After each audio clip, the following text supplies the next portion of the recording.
ROM, compact disc, record only memory, mirip sekali maknanya dengan Lauh al-Mahfuz yang sekarang itu kita bisa masukkan dalam CD-ROM.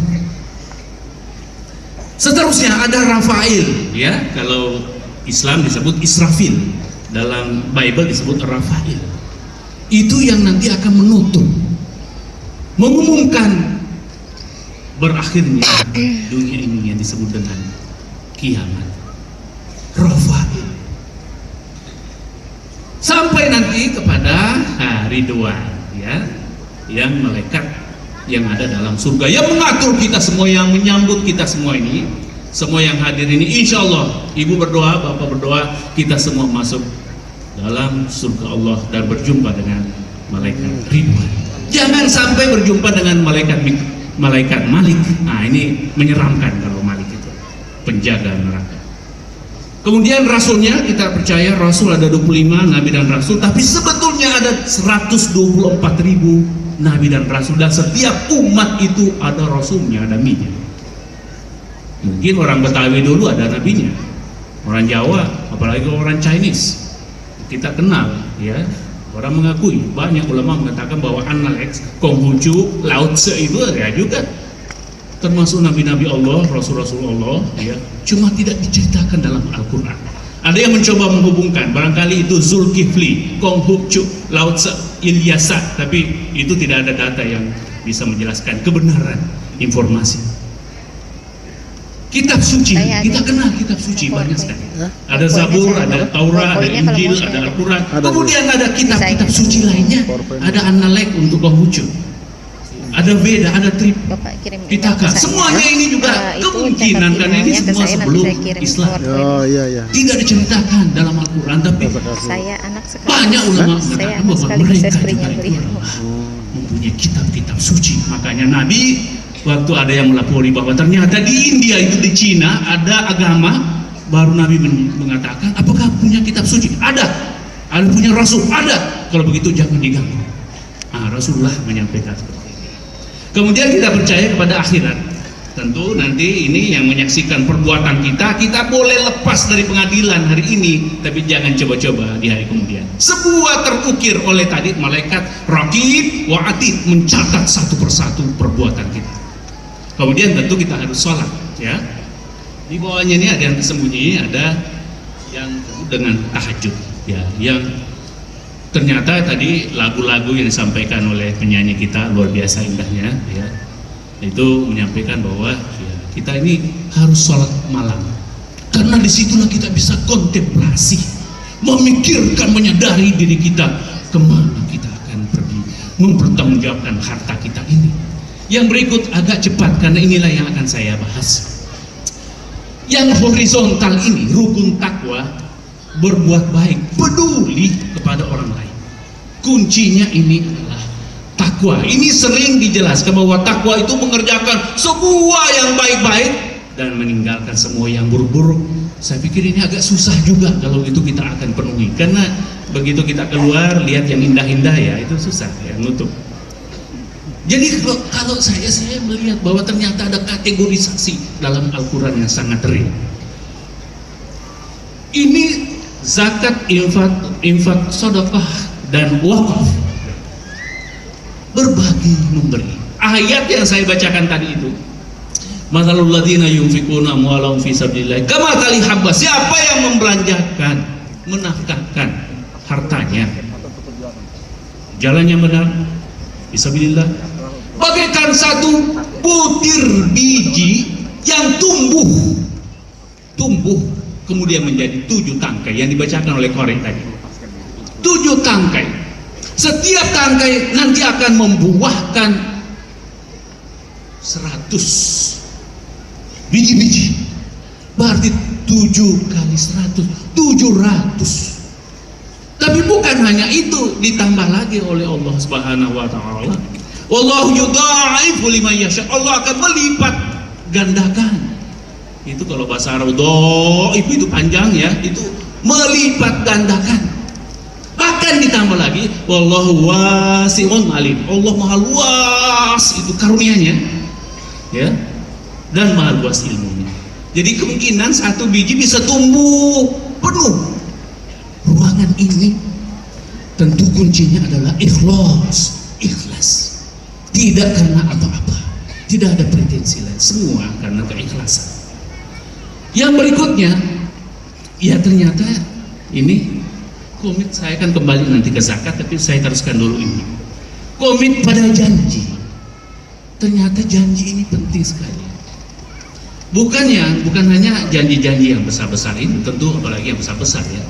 Yang kecil-kecil, oke kita ketemu nanti ya, Mbak, Bu, jam berapa? Jam 2. Tapi kemudian tidak ada penyampaian. Ya seharusnya ada penyampaian. Nah, tapi kan syukur sekarang kita ada HP. Manfaatkan HP itu agar tidak pernah luput dari janji, ingkar dari janji. Harus menepati janji. Janji apapun. Nah ini memang berat, yang bertakwa itu berat. To be committed ya, harus komitmen dengan janji-janji itu. Makanya hati-hati kalau ada janji, dipenuhi. Dan kalau dipenuhi, wah itu akan menjadi orang bertakwa. Takwa. Dan nanti di ujungnya akan saya jelaskan bagaimana takwa, manfaat takwa. Kemudian bersabar, kita juga harus bersabar. Kita sabar, jangan begitu dikit-dikit marah, meluap-luap, sampai membakar, mengebom, menyiksa. Ya dalam Islam itu kan menghidupkan satu orang bagaikan menghidupkan seluruh manusia yang pernah hadir di bumi ini. Ah, gitu juga kalau kita membunuh satu jiwa, ini doktrin Quran loh ya. Satu jiwa dibunuh bagaikan membunuh seluruh manusia yang ada. Bayangkan itu. Di bawahnya kalau ada neraka, di bawahnya jahanam, di bawah jahanam dia tempat. Mana mungkin masuk surga orang-orang seperti itu? Dan ini doktrin Quran yang sangat jelas. Karena kita itu, Islam itu adalah Ar-Rahman War-Rahim, Maha Pengasih dan Maha Penyayang. Itu tadi sifat Allah, salah satu atau salah dua dari 99 sifat Allah. Memaafkan, ini juga kita harus memaafkan ternyata. Ada orang yang bejat, yang suka marah, yang suka mencaci maki. Oke, I forgive you. Saya maafkan. Saya maafkan. Ada orang bilang, iya memaafkan mudah, tapi melupakan itu kan susahnya, bukan main. Iya, usahakan agar bisa juga melupakan. Kan susah, benar ya. Kita sudah maafkan. Begitu muncul orang yang bersangkutan yang pernah memarahi, yang pernah berbuat baik menurut kita, kacamata kita, langsung teringat lagi. Oh ini dulu, ini orangnya. Dalam doktrin ini kalau mau bertakwa, lupakan itu semua. Bahkan bukan hanya itu, berbuat baik ke orang itu, membantu orang itu. Bahkan kalau orang itu pun meninggal, bantu keluarganya, anaknya, keturunannya. Begitu orang-orang yang bertakwa yang disyariatkan oleh Allah Subhanahu wa Ta'ala. Baru mengontrol emosi, ya ini juga emosi ini. Tapi bukan berarti bahwa tidak boleh marah ya. Harus juga kadang-kadang kita harus marah pada tempatnya. Yang on the right place, the right time on the right place. Ya, ini di tempat yang benar. Dan kalau orang marah tidak bisa sampai di hatinya, harus di luar saja. Tidak boleh sampai terbakar karena akan menghancurkan sel-sel tubuhnya kalau dia marah. Tapi kalau hanya ekspresi agar orang itu disiplin, bekerja keras, wah itu kan juga wajah pemimpin seperti Umar Ibnul Khattab. Nah ini kan kalau saya lihat Pak Ahok ini, saya sering melihat seperti Ibnul Khattab, Umar Ibnul Khattab yang berhasil mengembangkan Islam luar biasa modernnya. Itu Umar Ibnul Khattab karena memang beliau itu disiplin. Nah ini kita tepuk tangan pada Pak Ahok ini. Tidak mengurangi keburukan, ya. Kita kan sudah tahu ada keburukan, kita ulangi. Kalau kita tidak tahu itu tidak ada masalah. Tapi kalau sudah tahu itu keburukan, jangan diulangi. Nah itu walam yusirru ala ma fa'alu wa hum ya'lamun. Bapak Ibu bisa temukan dalam surah Al-Baqarah 177. Ya. Oke, next. Pak Jubedi berapa lama ini? Biasa guru besar perutnya bisa panjang kali lebar. Jadi ini ada potensi zakat. Maaf saya balik dikit ya. Tadi disampaikan oleh Pak Bambang Sudibyo, ya, ini beliau bukan hanya mantan Menteri Keuangan tapi Menteri Pendidikan, bos saya dulu. Bukan ternyata hanya 200 triliun menurut tadi, tapi 217 bahkan tadi dikatakan 286 triliun. Luar biasa dana ini kalau dikumpulkan secara profesional. Karena kenapa BUMN, ada PNS, ya, ada jutaan karyawan, bahkan juga banyak pengusaha-pengusaha, banyak petani-petani juga mempunyai income yang luar biasa. Kalau dikumpulkan luar biasa, bisa kita gunakan membayar utang-utang negara yang sekarang sudah triliunan, ribuan triliunan. Yang berikutnya, realisasi hanya sekitar 15% dari potensi zakat tersebut. Berarti ini ada kaitannya dengan amil, ya.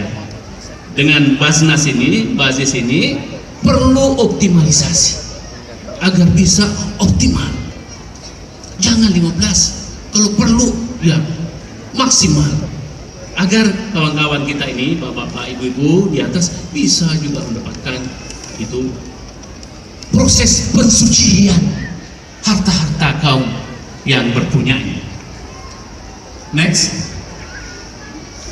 Nah, ini kalau ayat-ayatnya ini tidak diragukan, itu ada 56 kali dalam Al-Quran bercerita tentang pentingnya zakat dan selalu dihubungkan dengan sholat. Next. Sama ini ancaman-ancamannya. Kemudian selalu tidak pernah berpisah dengan sholat. Tentu ibu bapak ini semua pada sholat, tidak mau terlambat sholatnya. Bahkan kalau tidur sebelum sholat terganggu tidurnya.